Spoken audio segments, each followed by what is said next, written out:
Let me ask y'all a question. Take a look at this picture. Does this look like a nice young man to you? Someone, you know, who just got done graduating college. He about to go get his PhD.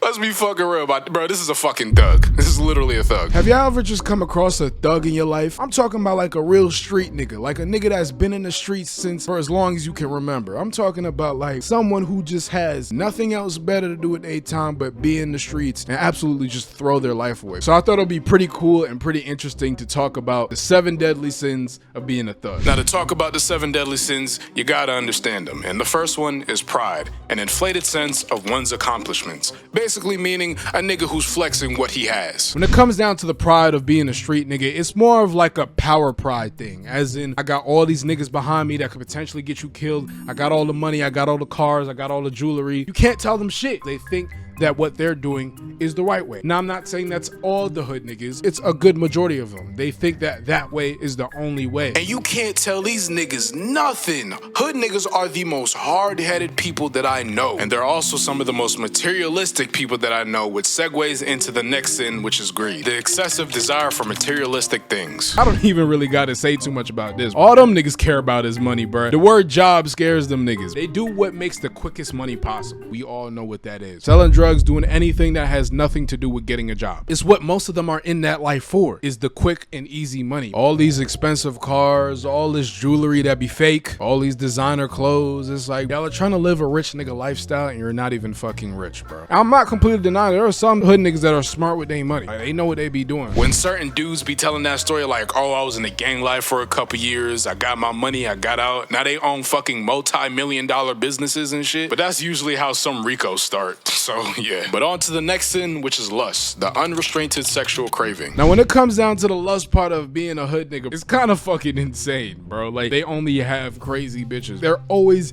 having some sort of issue. It's cool to have multiple girls, bro. It's cool to have your main girl, your side chick, your baby moms. Bro, why would you want to deal with all those fucking women, bro? One is already a handful. Why do you want to deal with 5? And some of the niggas who are thugs literally be pimping some of these girls out. But that's like a whole nother conversation for a different day. Envy, the jealousy towards another's happiness. When it comes down to envy, I feel like it happens when a lot of these dudes is young. Growing up, you don't really have anybody else to look up to, and you see all these older dudes with all these cars, all this jewelry, all this money. You're a kid, you don't really know where to get this stuff at. You just assume that they have like a good job or something. Like, you don't really know what they're doing. So in the back of your mind, you're like, oh shit, this is pretty cool. I actually want to do this. I want to try this. I want to have all these cars, all this money. Like, I want to do this. Kids are very influenced by stuff that they think is cool. So if they see you do it, 9 times out of 10, they're gonna want to do it. It's just how the child mind works. And you can't even really blame them for real, because they're just a product of their environment. They're just doing what they're seeing. You do have them select few kids who grew up in the exact same area as some of these kids, and they just thought that shit was corny. Not to inflate my own ego, but I'm one of them kids. My first couple years of high school, I was completely hanging around the wrong niggas, but I realized how corny this shit was. Then I realized how pussy I was, and I'm actually a civilian.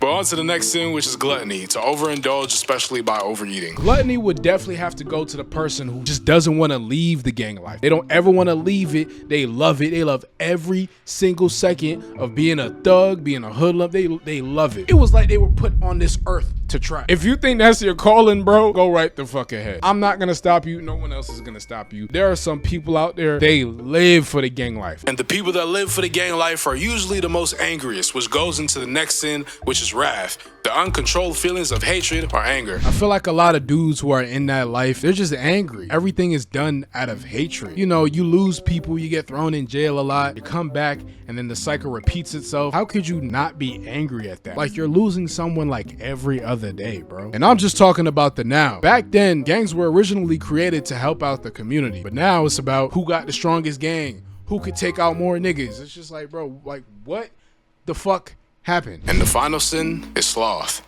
laziness, and lack of effort. When you're seen as a gang member, you're kind of seen as a loser in most people's eyes. You're sitting around, you're not doing anything, you're throwing your life away with a whole bunch of other niggas that's throwing their lives away. You're seen as lazy because you don't want to get jobs, you don't want to make an honest living, you just care about sitting down and trapping all day. That's all you want to do. At the end of the day, bro, we all got a choice. You can either choose to be in that life or you can choose to stay out of it. How I see it is, if you are in that life, it's just going to cause you a whole bunch of problems in the future. It's going to fuck up a lot of things for you and a lot of things that you could have potentially done with your life. But who the fuck am I to tell you what to do? other side, nigga. Turn, nigga. Hold up. Snake head coming. I mean, I'm bumming. He got 50 rounds. No, he got hundreds.